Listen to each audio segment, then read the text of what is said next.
હા શરતો મૂકી છે શરમ નથી આવતી પપ્પા હા, મારો તમને? એકને એક દીકરો છે તો મારે શરત મૂકવી જ પડે ને. અરે શું કામ શરત મૂકવી જોઈએ? હા, મારા સંસ્કાર નથી જોઈતા, મારે પૈસા જોઈએ છે. બોલ, હું લાલચુ માણસ છું. હજી તારે કઈ કેવું છે? મેં તને જે છોકરી બતાની વાત કરી એને તે તરત જ ના પાડી દીધી.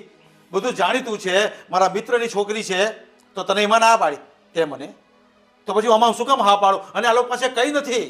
અને મારે જો તને આ રીતે મોટો કરવો હોય ને તો એ પર ઘર મારે ચલાવવાનું પછી, અને તારે ચલાવવાનું એ ઘર પછી.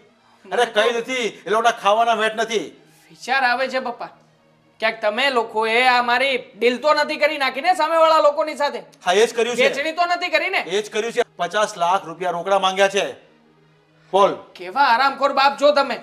તું અરે જે પૈસામાં વેચી રહ્યા છો મને.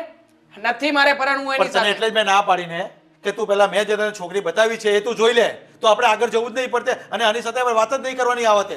નથી જોઈ મારે કોઈ છોકરી. હા દામિની સાથે મારા લગ્ન નહીં થાય ને